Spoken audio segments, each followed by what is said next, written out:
What does a woman do when the very foundation of her world cracks open, when the man who vowed to cherish her, the man whose child she carries, betrays her in the most cliched and cruel way possible? For one woman, 7 months pregnant and deeply in love, the discovery of a hotel booking for her husband's mistress wasn't the end of her story. It was the beginning of his. This isn't just a story about heartbreak and infidelity. It's a story about calculated, swift, and devastating justice served in less time than it takes for champagne to chill. Stay with us as we unfold the tale of how a single email confirmation ignited a firestorm that brought a powerful man to his knees. The house was a testament to his success, and she had always believed their shared happiness. A sprawling modern colonial in the manicured suburbs of Charlotte, North Carolina, its white columns gleamed under the oppressive July sun. Inside, the air was always a perfect climate-controlled 72 degrees. Every surface, from the quartz countertops in the kitchen to the wide plank oak floors, was polished to a sterile perfection. It was a home designed to be photographed for magazines, a physical manifestation of a life meticulously curated for public consumption. She sat on a plush, cream-colored sofa, one hand resting protectively on the taut swell of her belly. 7 months. The baby, a girl they'd already decided to name Lily, was a lively tenant, her kicks and flutters, a constant intimate conversation between them. She traced the intricate floral pattern on a throw pillow, a gift from his mother, and looked around the cavernous living room. It was beautiful. It was expensive. And lately, it had begun to feel like the most beautiful, expensive cage in the world. Her husband was a man who collected accolades the way other men collected watches. A partner at a prestigious architecture firm downtown, he was handsome, charismatic, and ferociously ambitious.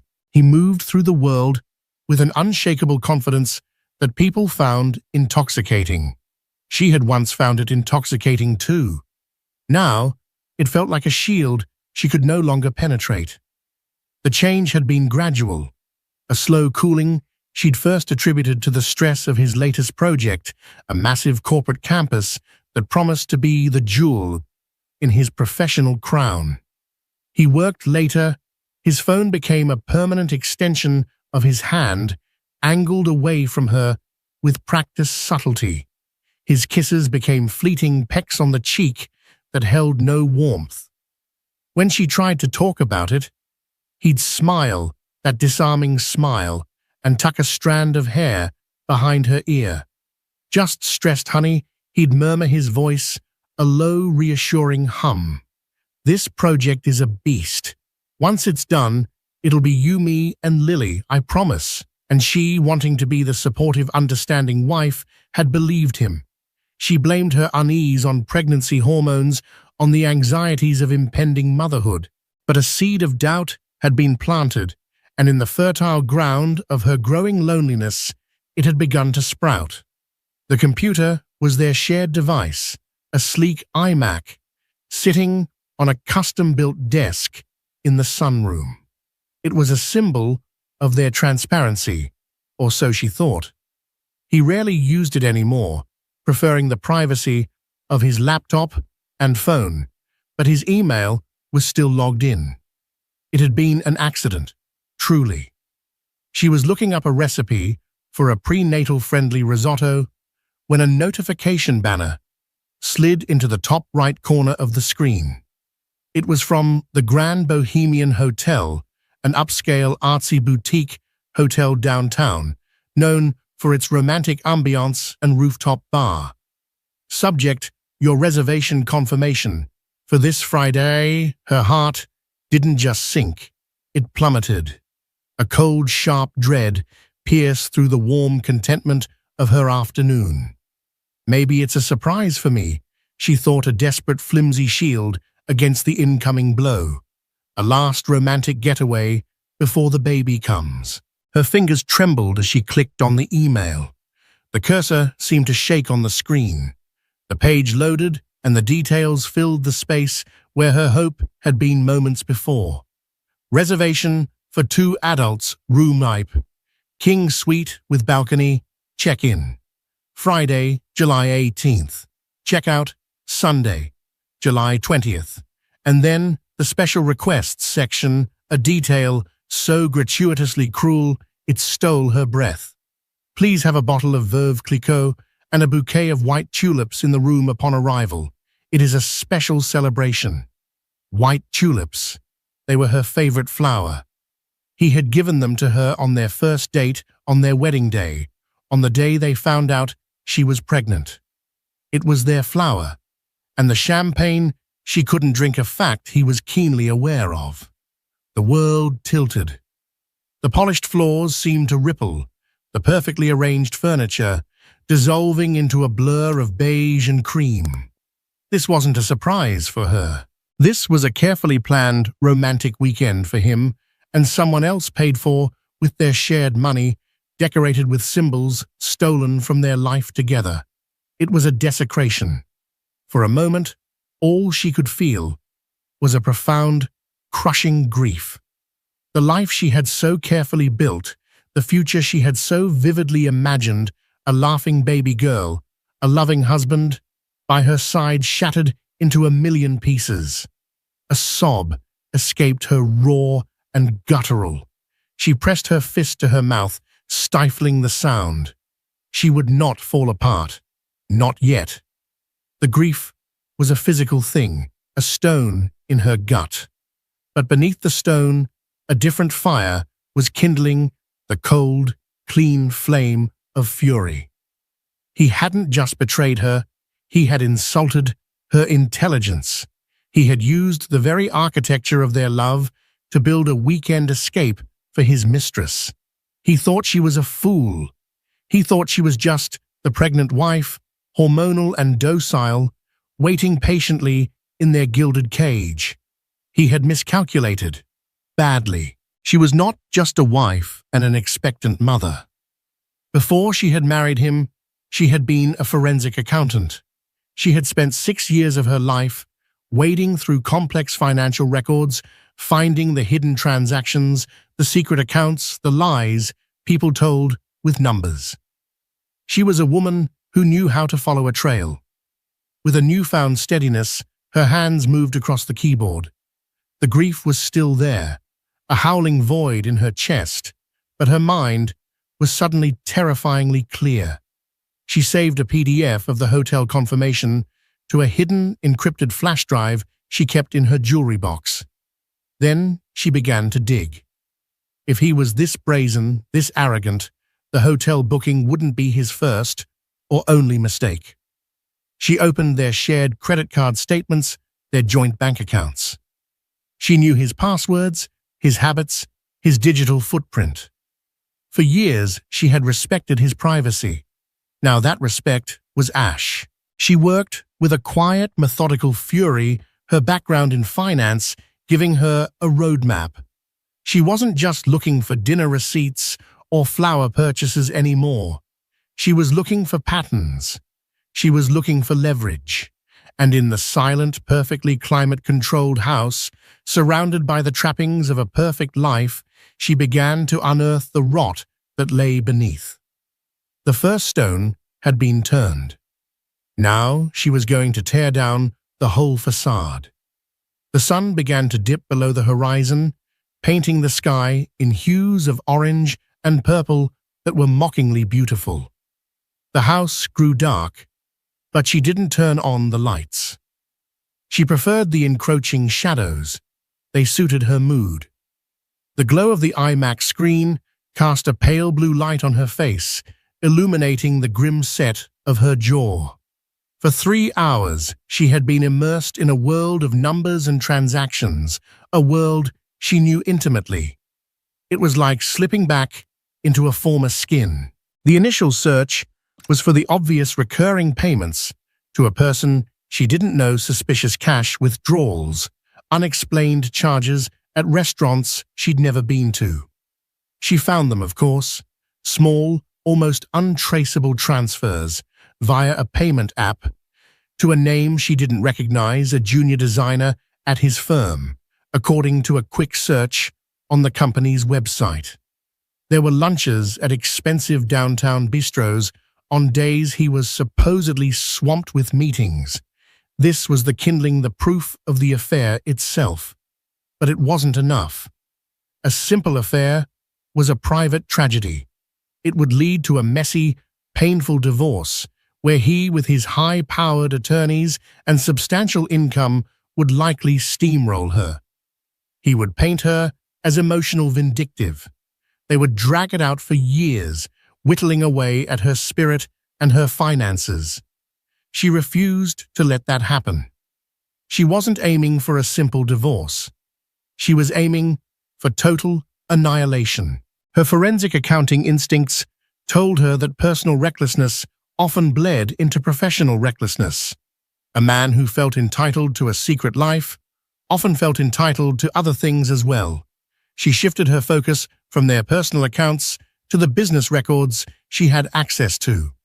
As his wife, she was a co-signer on a business line of credit. He had given her online access years ago during a period when he was traveling extensively, just in case. It was another mistake he was about to regret. She logged in. At first, everything looked normal, but she wasn't looking at the surface. She started pulling detailed expense reports from the past year, cross-referencing them with the project timelines he had so proudly explained to her over the dinner. That's when she found it. It was an invoice from a materials consultant for $50,000. The payment was dated 3 months ago. The consultant's name was unfamiliar, and their registered business address was a P.O. box. On its own, it might have been legitimate. But the invoice was coded to the big corporate campus project, a project whose material suppliers, he had boasted, were all locked in under a single massive contract with a national conglomerate. There shouldn't have been any outside materials consultants. Her heart started to beat faster, not with fear, but with the thrill of the hunt. She downloaded the invoice. The company had a generic name, something like Apex Solutions LLC. A quick search of the state's business registry showed that Apex Solutions LLC was registered just 1 week before the invoice was paid. The registered agent, the same woman from the payment app transfers, the Mistress. He hadn't just bought her lunch. He had created a fake consulting company for her and funneled $50,000 of his firm's money directly into her pocket, disguised as a business expense. It was embezzlement. It was fraud. She felt a dizzying rush of vindication. This changed everything. This wasn't just a husband cheating on his pregnant wife. This was a partner at a major architecture firm defrauding his own company. His partners, the men he golfed with and called his brothers, would be apoplectic. The fallout would be catastrophic for his career, his reputation, his entire life. She meticulously downloaded every piece of evidence: the invoice, the state registration for the LLC, the bank statement showing the transfer from the business line of credit. She packaged it all into a single password-protected file on her encrypted flash drive alongside the hotel confirmation and the payment app history. It was a digital bomb. She finally pushed back from the desk, her body aching, her baby kicking in protest at her tense posture. She looked at the clock. It was almost 8:30 p.m. He would be home soon, expecting dinner, expecting his dutiful, pregnant wife. She took a deep breath and made the most important phone call of her life. She didn't call her mother or her best friend. She called a number she hadn't dialed in years, but knew by heart. The man who answered on the second ring was one of the most feared divorce and corporate litigation attorneys in the state. He was also her godfather. He had held her as a baby had advised her on law school applications before she'd pivoted to accounting, and had always told her, "If you're ever in a fight you can't handle, you call me first." "It's me," she said, her voice surprisingly steady. There was a pause on the other end, then his voice warm but sharp as a razor. "I was wondering when you'd call. I saw your husband at a restaurant last week with a young woman who was not you. I hoped I was wrong. Tell me everything." And she did. Calmly, concisely, she laid out the facts, the hotel, the mistress, and the fraudulent invoice. She told him about the evidence she had gathered, the neat package of his own self-destruction she had assembled. She spoke not like a victim, but like a client presenting a case. He listened without interruption. When she finished, there was a long silence. She could almost hear the gears turning in his brilliant legal mind. "Good girl," he finally said, and she almost wept with relief at the simple validation. "You've done the hard part. Here is what we are going to do. You will not confront him. You will not say a word. You will act normal tonight. Tomorrow morning, I am filing an ex parte motion. Will request a temporary restraining order, an immediate freeze of all assets, personal and business, and I'll have a process server waiting for him at his office. By lunchtime tomorrow, he won't be able to buy a cup of coffee without my permission, and we will be filing for divorce on the grounds of adultery and citing financial malfeasance that will trigger a forensic audit of his entire firm's finances. Is that clear?" "Crystal," she whispered. "Good. Now go upstairs, take a bath, and try to get some rest. Let Uncle David handle the monsters." She hung up the phone. For the first time all day, she allowed herself to feel the full weight of her decision. There was no going back. She was not just ending a marriage, she was detonating a life. His life. Their life. A wave of nausea washed over her, and she gripped the back of the chair. Was this right? Was this too much? Then she felt a soft rolling kick inside her. Lily. This wasn't about revenge anymore. It was about protection. It was about ensuring that the man who had so casually betrayed his vows and his business partners would never have the power to harm her or her daughter again. It was about securing their future, a future that would be built on the ashes of his. Her resolve hardened. She walked into the kitchen, turned on the lights, and took a box of pasta out of the pantry. She would play her part. She would make him dinner one last time. And all the while, she would be savoring the knowledge of the storm that was about to break over his unsuspecting head. The sound of his key in the lock was a gunshot in the quiet house. She was standing at the stove, stirring a pot of marinara sauce, the familiar aroma of garlic and oregano filling the air. Her back was to the door, a deliberate pose of domestic tranquility.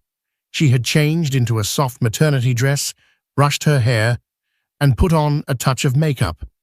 She had to be flawless. She had to be the picture of the wife he took for granted. "Hey, honey, I'm home," he called out, his voice tired but carrying its usual note of easy authority.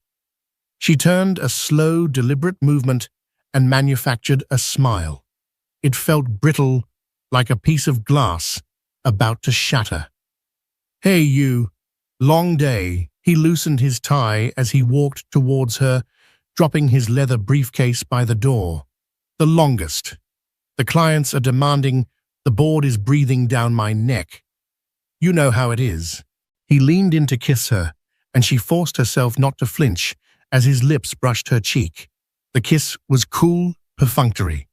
He smelled of expensive cologne and something else, a faint floral perfume that wasn't hers. "I'm making your favorite," she said, turning back to the stove. Her heart was a frantic drum against her ribs. Act normal. Let him believe. Let him walk deeper into the trap. "Smells amazing," he said, already distracted, pulling his phone from his pocket. He leaned against the counter, his thumb flying across the screen. A small, almost imperceptible smile played on his lips. He was probably texting her, confirming their plans, reveling in his secret. The arrogance of it was breathtaking. They ate at the large dining room table, a polished expanse of dark wood that usually sat empty, reserved for holidays and dinner parties. Tonight, it felt like a stage.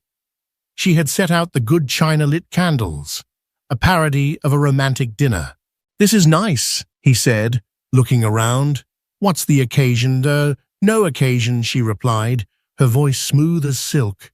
"I just thought it would be nice to have a proper dinner together. We haven't in a while. And we never will again," she added silently.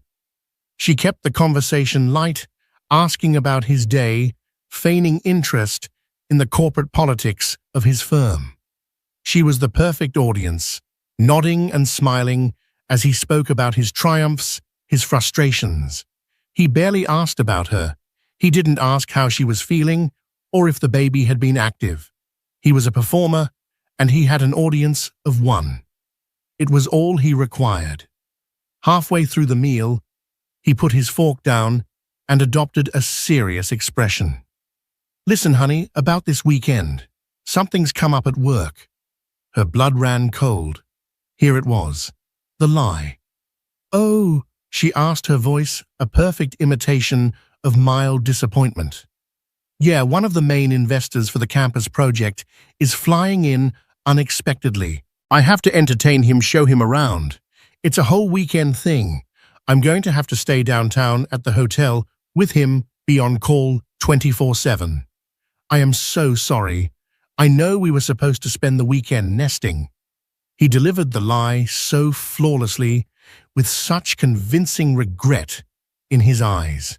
He had probably rehearsed it. The audacity of using his work, the very work he was using to defraud his partners as the cover for his affair, was almost impressive in its depravity.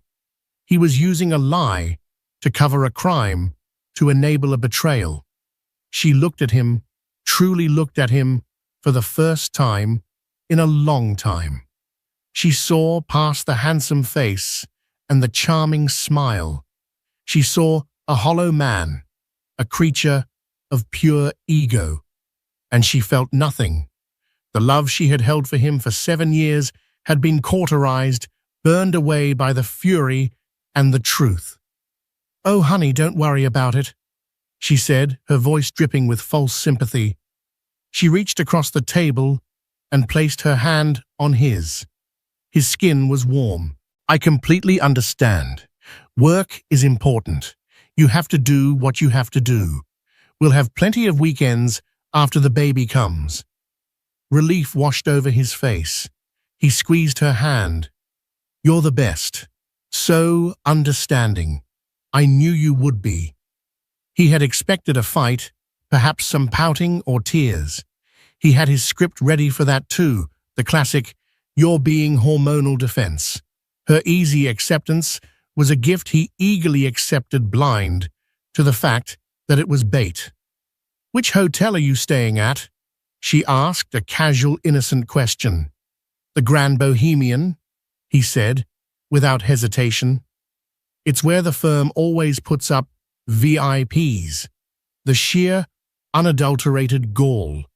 He named the very hotel, the scene of his planned infidelity, as part of his lie. He was so confident, so sure of her ignorance, that he didn't even bother to invent a different location. She smiled, a genuine cold smile, this time, though he was too self-absorbed to notice the difference. "Well," she said, raising her glass of water, "here's to a successful weekend then." He raised his wine glass. "To success," he echoed, and drank. After dinner, he retreated to his study to get a head start on some work. She cleared the table, her movements fluid and efficient. She loaded the dishwasher, wiped the counters, and put the leftover sauce away. She performed these final domestic rites with a strange sense of detachment, as if she were watching another woman in a movie. When the kitchen was spotless, she walked upstairs. She passed his study, hearing the low murmur of his voice. He was on the phone, likely with her, whispering the sweet nothings he used to whisper to his wife. She didn't pause. In their bedroom, she packed a small overnight bag with her essentials, the encrypted flash drive nestled safely in a side pocket. She packed a bag for the hospital just in case. The stress of the coming days could induce early labor, her doctor had warned. She had to be prepared for every eventuality. She looked at the life they had built one last time, the king-sized bed with its 1,000 thread-count sheets, the walk-in closet filled with his bespoke suits, and her maternity wear, the framed photos on the nightstand of a smiling, happy couple who no longer existed. She felt a pang of something, not sadness, but a ghost of it, like the phantom limb pain of an amputee. It was a mourning for the life she thought she had, for the man she thought he was. Then she turned and walked out, closing the door softly behind her. She went to the guest room at the far end of the house, locked the door, and lay down. She did not sleep. She lay in the dark, one hand on her belly, feeling the steady, rhythmic kicks of her daughter, and waited for the dawn. She was a general on the eve of battle. Her strategy set her army mobilized. All that was left was the execution. The next morning unfolded with a surreal calm. She rose early, showered and dressed in a crisp, professional-looking maternity blouse and dark trousers. She looked like a woman on her way to a business meeting, not one about to detonate her own life. When he emerged from the master bedroom bleary-eyed and self-satisfied, she was already in the kitchen sipping herbal tea. "Morning," he grunted, heading straight for the coffee machine. "Morning," she replied evenly. "Sleep well, like a log. Got a lot done last night." He poured his coffee, not looking at her. "I'm heading into the office for a few hours before I have to check in and meet the investor. I'll probably just go straight to the hotel from there." "Okay," she said. "Drive safe." He grabbed his briefcase, gave her another one of his quick, empty kisses, and was gone. The front door clicked shut behind him, the sound echoing through the house like a gavel. The moment he was gone, she made 2 calls. The first was to her godfather. "He's on his way to the office," she said. "My man is in the lobby of his building as we speak," he replied. "The server's name is Michael. He's a big guy, former Marine. He won't be intimidated. The papers are filed. The judge signed the ex parte order 10 minutes ago. The banks will receive the freeze notification within the hour. It's done." "Thank you," she whispered, her throat tight. "This is the hard part," he warned. "He's going to call you. He's going to scream, beg, threaten. Do not answer. Do not engage. You call me. That's it. Understand? I understand." Her second call was to a real estate agent who specialized in high-end, short-term rentals. She had the agent on standby.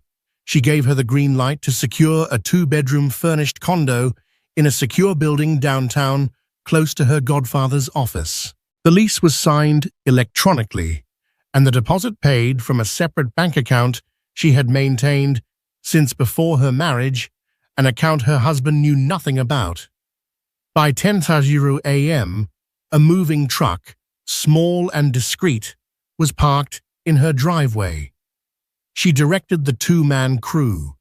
They took only what was unequivocally hers: her clothes, her books, her personal computer, the new furniture for the baby's nursery that was still in boxes. She walked through the house, taking one last look. It was no longer a home. It was a crime scene. At 11:55 a.m., she was in a taxi, her overnight bag on the seat beside her. heading towards her new, temporary life. She watched the manicured lawns and stately homes of her old neighborhood blur past the window. She felt no regret, only a vast, empty relief. Meanwhile, downtown, her husband strode through the gleaming glass and marble lobby of his office building. He nodded at the security guard, his mind already on the weekend ahead.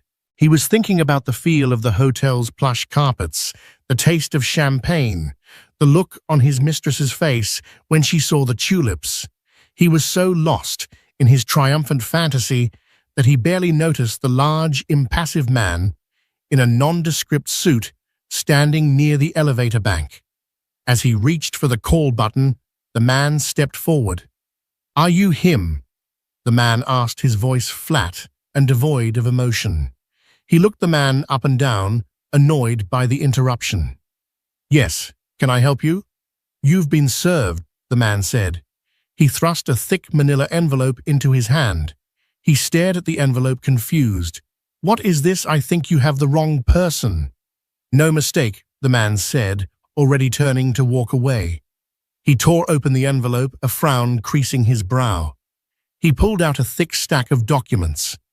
The words on the top page leaped out at him, each one a physical blow. "In the General Court of Justice, District Court Division, complaint for divorce, temporary restraining order, and asset freeze." His blood turned to ice. He scanned the pages, his mind struggling to process the information. His wife's name was listed as the plaintiff. Her godfather's name, the most notoriously ruthless lawyer in the city, was listed as her counsel. He read on his breath, catching in his throat. The complaint cited adultery, providing the date and location of the planned tryst at the Grand Bohemian. It included a copy of the reservation confirmation. It detailed the payment app transfers to the mistress by name. But that was just the beginning. The next section was the ex parte motion. It ordered an immediate and total freeze on all his assets, personal and professional, bank accounts, investment portfolios, lines of credit. He was in an instant financially paralyzed. A temporary restraining order forbade him from contacting his wife coming within 500 feet of their home or her parents' home. And then came the final devastating blow. The complaint alleged financial malfeasance and embezzlement from his own firm. It named Apex Solutions LLC. It named his mistress as the registered agent. It included a copy of the fraudulent $50,000 invoice.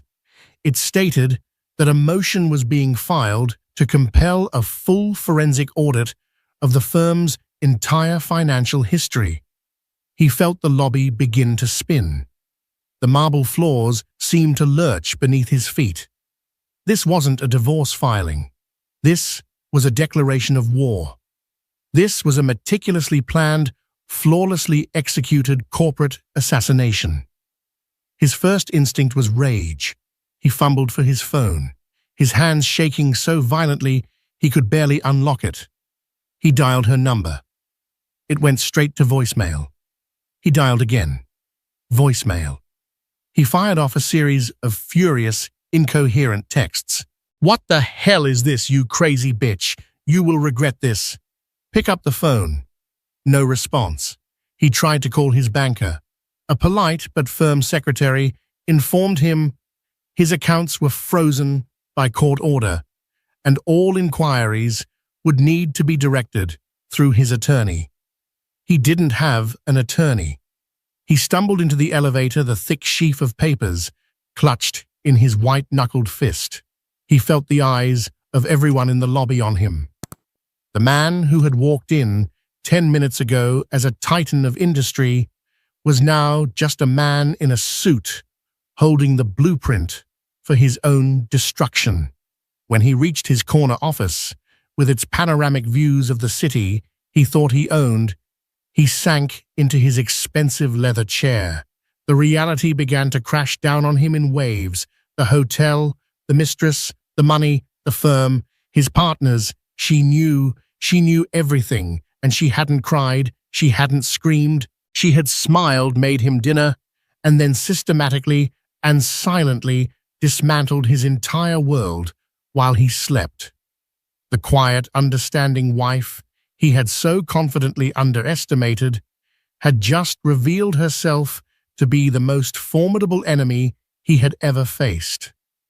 Hours ago, he was a king planning a weekend with his conquest. Now, he was a man served with court papers, locked out of his own life, with nothing but a handful of cash in his wallet and a future that had just gone up in flames.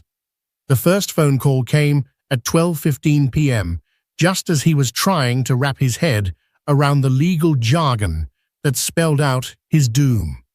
It was his senior partner, a man whose placid grandfatherly demeanor concealed a core of unforgiving steel. "I suggest you come to my office immediately," his partner said. There was no warmth in his voice. It was flat, cold, and deadly. "And bring your lawyer." I don't have one yet," he stammered. "Then I suggest you find one. You have 30 minutes. The line went dead. He felt a surge of panic so intense it made him dizzy. He scrambled through his contacts, his mind a frantic blur. Who did he call? He needed a bulldog, a shark. He settled on a name he'd heard at a cocktail party, a notoriously aggressive litigator known for handling messy, high-profile divorces. He called his voice cracking as he explained the situation. The lawyer's secretary informed him that unfortunately they would be unable to represent him due to a conflict of interest. He tried another firm. Same response, a third, a fourth. It slowly dawned on him. Her godfather wasn't just her lawyer, he was a gatekeeper. He had likely put the word out, poisoning the well, ensuring that no top-tier firm in the city would touch this case. He was being professionally ostracized before he could even mount a defense. He finally found a second-rate lawyer in a small office across town who agreed to see him immediately. The man was rumpled and smelled of stale coffee, his office cluttered with yellowing legal pads. It was a far cry from the polished mahogany and brass world he was used to.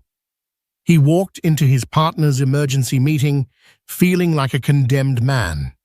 They were all there, sitting around the massive boardroom table. His senior partner sat at the head, the legal documents spread out before him like an indictment. His wife had, as a courtesy, sent a copy of the filings directly to the firm's legal counsel. She hadn't just attacked him. She had made sure his colleagues were the first to know the full extent of his betrayal. "Explain this," his partner said, tapping a perfectly manicured finger on the copy of the Apex Solutions invoice. He opened his mouth, but no sound came out. What could he say? The evidence was absolute, irrefutable. She had left him no room to lie, no corner to hide in.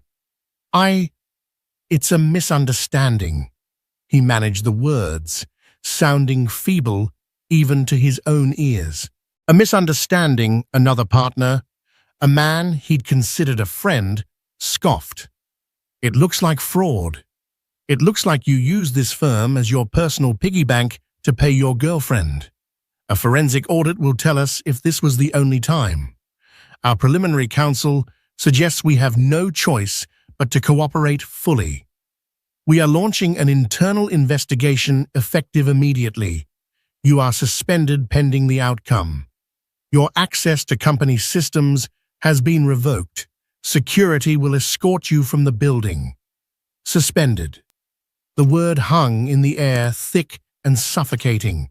He looked at the faces of the men he had worked with for 15 years. There was no sympathy, only cold, hard fury. He hadn't just embarrassed himself, he had exposed the entire firm to legal and financial jeopardy. He had made them vulnerable. Security guards men he usually greeted with a friendly wave escorted him to his office. They stood silently as he packed his personal belongings into a cardboard box. His awards, his framed photos, the expensive pen set a client had given him.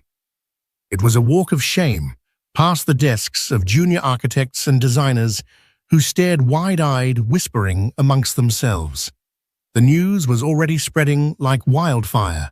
As he was escorted out of the building, his box of shame in his arms, his phone buzzed. It was his mistress. "Where are you?" her text read. "I'm at the hotel. The champagne is here, but they said your card was declined for the room." "What's going on?" He stared at the message, a bitter, hysterical laugh bubbling in his chest. His card was declined. Of course it was. He was broke. He was a pariah. His perfectly planned weekend of hedonism had evaporated.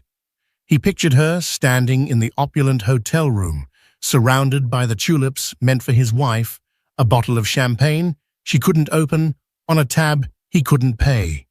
The irony was so thick, it was nauseating. He didn't reply. What could he say? "Sorry, my wife just nuked my life from orbit. She found out about us. Oh, and by the way, that $50,000 I gave you was stolen, and now you're named in a federal fraud investigation. Have a nice weekend." The fallout was swift and brutal. By the end of the day, his name and profile had been scrubbed from the firm's website. His corporate credit cards were cancelled. He was locked out of everything. He drove not to his grand suburban home, which he was legally barred from approaching, but to a cheap motel off the highway, the kind with peeling paint and the lingering smell of disinfectant. He paid in cash the last few $100s he had in his wallet. He sat on the lumpy bed, the cardboard box of his former life on the floor, and felt the true, terrifying weight of his isolation. He had no wife. He had no home. He had no job. His friends were his business partners, who now viewed him as a liability. His mistress was about to be swept up in a legal maelstrom she was completely unprepared for. He had always seen his wife as a beautiful, gentle part of the scenery of his success, an elegant accessory. He had forgotten the woman she was before him, sharp, brilliant, and meticulous. He had mistaken her love for weakness, her support for subservience. He had built his life on a foundation of lies, and she, the forensic accountant, had found every single crack and fault line. And then, with the precision of a controlled demolition expert, she had brought the entire structure crashing down around him. He was buried in the rubble, and he had no one to blame but himself. 3 months later, the city was settling into the crisp embrace of autumn. The leaves on the trees outside the floor-to-ceiling windows of her new condo were turning brilliant shades of red and gold. She sat in a comfortable armchair, a cup of chamomile tea, warming her hands, and watched the wind scatter them across the park below. Her new life was quiet, and it was hers. The condo was smaller than the house, but it was filled with light and felt like a sanctuary, not a showroom. The furniture for the nursery was assembled a peaceful space of soft grays and yellows waiting for its occupant. Lily was due in 4 weeks, and for the first time in a long time, the future felt full of promise instead of dread. The legal battle had been swift and decisive, just as her godfather had predicted. Faced with irrefutable evidence of both infidelity and criminal fraud, her husband's position was untenable.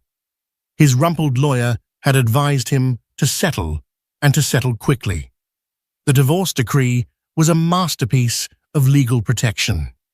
She was granted full ownership of the house and its contents, which she had immediately listed for sale. The proceeds were hers alone. She received a substantial alimony settlement calculated before his professional implosion and secured by the few assets he had that weren't tied to the firm. Most importantly, she was granted sole legal and physical custody of their unborn child. He was allowed supervised visitation contingent on him completing an anger management course and psychological evaluation. The firm had publicly fired him for gross financial misconduct and had settled with him out of court to avoid a protracted and embarrassing public scandal. The settlement was rumored to be just enough to cover his legal fees and leave him with a pittance. His career in architecture was over. No reputable firm would ever hire him again. His name was poison. His mistress had been a casualty of the war he started. Faced with her own legal jeopardy, she had cooperated fully with the firm's investigation in exchange for them not pressing criminal charges. She had been fired. Her reputation in the small insular design community ruined. She had disappeared likely back to her hometown, her dreams of a glamorous life in the city shattered. He had tried to contact her once a month ago, violating the restraining order. He had waited outside her building, looking gaunt and defeated.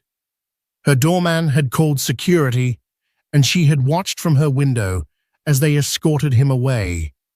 He hadn't looked like the powerful, confident man she had married. He looked like a ghost. A final brief meeting had been arranged in her godfather's office to sign the last of the paperwork. He was there with his lawyer. He was thinner, his expensive suit hanging loosely on his frame. The arrogance was gone, replaced by a hollow-eyed desperation. "Can we just talk?" he had pleaded, his voice raspy, as the lawyers stepped out to give them a moment. Just for a minute, without them. She looked at him, not with hatred, but with a profound and weary pity. "There's nothing left to say?" she replied, her voice calm. "You made your choices. I was a fool," he said, his eyes welling up. "I was arrogant. I lost everything. I lost you." "No," she corrected him gently, one hand resting on her belly. "You didn't lose me. You threw me away. And I found myself. I'm building a new life now, a better one. For me and for her." He had stared at her stomach, at the life he had so carelessly discarded, and for the first time she saw a flicker of genuine soul-crushing regret in his eyes. It was too little, far too late. Now sitting in her sunlit condo, she felt a soft kick from within. She smiled, placing her hand over the spot. The gilded cage was gone. Its bars melted down by the fire of her resolve. The foundation of her old life had been built on lies, and it had crumbled to dust. But from the rubble, she was building something new, something stronger, something real. It was a foundation made not of wealth or status, but of resilience, integrity, and the fierce, unshakable love of a mother for her child. And it was a foundation that no man could ever break. The first cry of his daughter was the sound that cleaved her life in two. Not in the violent, shattering way his betrayal had, but in a clean, definitive slice. There was before Lily, and there was after Lily. Everything that had happened in the tumultuous months leading up to this moment, the discovery, the fury, the meticulous demolition of a life, receded into a distant, hazy past. It was the prologue. Her real story began now. She lay in the private hospital room, the early winter light pale and soft against the window. In her arms, wrapped in a soft pink blanket, was Lily. She was impossibly small, her tiny fingers curled into a fist, her face a miniature marvel of perfect features. The love that washed over the new mother was a tidal wave so powerful and all-encompassing it left no room for anything else. It was a fierce, protective, primal force that rearranged her very soul. Her godfather had visited earlier, his fearsome legal persona melting away as he peered at the tiny baby, his eyes filled with a gentle awe. He had handled everything. A birth announcement had been sent to a small, curated list of friends and family. A security protocol was in place with the hospital staff to ensure no unwanted visitors. She was cocooned in a world of her own making, safe and serene.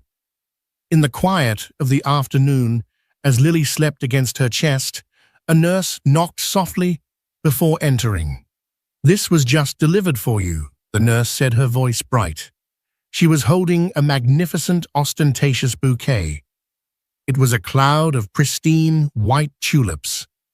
The sight of them sent a faint phantom jolt through her. For a split second, the quiet peace of the room was threatened by a ghost.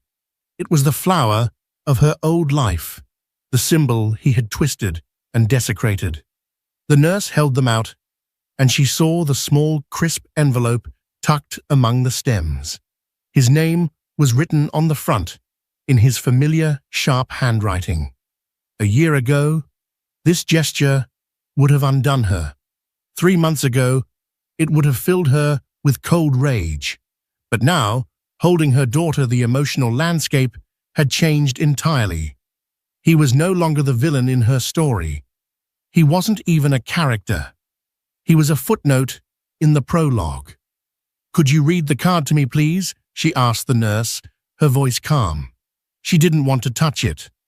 The nurse, oblivious to the history swirling around the bouquet, slid the card out.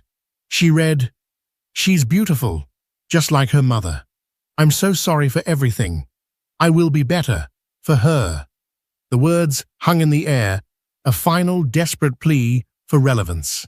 I will be better, for her. Even now, he was trying to insert himself into the new narrative to claim a sliver of this sacred moment. He thought this act, this offering of their flower, was a bridge back. But as she looked down at Lily's sleeping face, she felt a profound sense of clarity. He had not built this bridge. She had. And it led away from him, not back to him. The tulips were no longer theirs. They held no power. They were just flowers.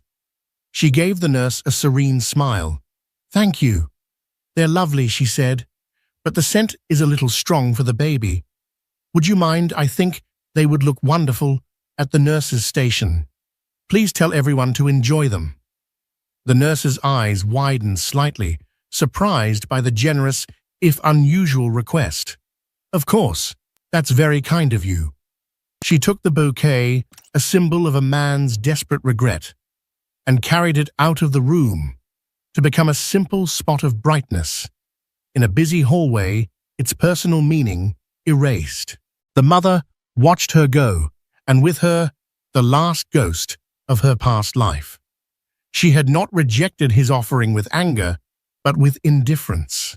She had reclaimed the symbol of her pain and turned it into an anonymous gesture of kindness, stripping it of its history and its power. It was the final, quietest, and most definitive victory.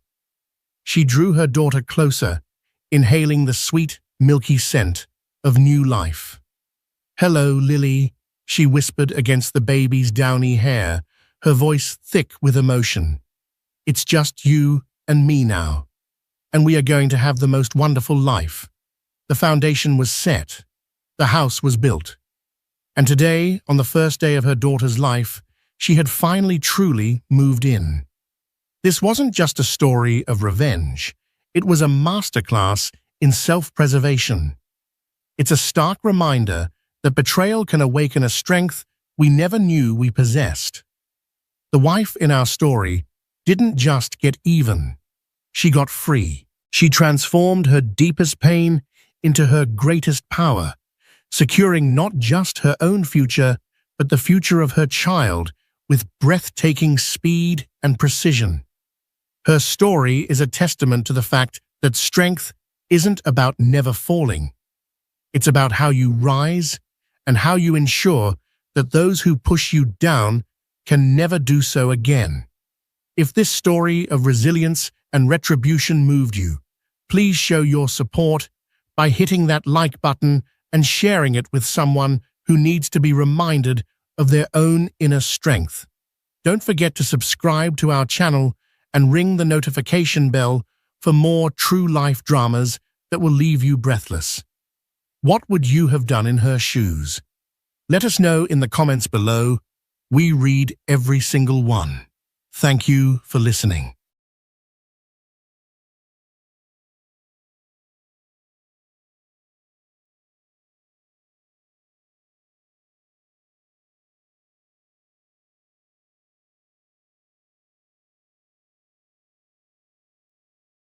And that wraps up today's story. Now we want to hear from you. Where are you watching from? Drop your city or country in the comments, and let's see how far these stories reach. If this story moved you or gave you chills, give it a like, share, and subscribe for more powerful stories. One last thing, rate the story from 1 to 10 in the comments. Your feedback helps us bring you even better ones next time. Thanks for watching.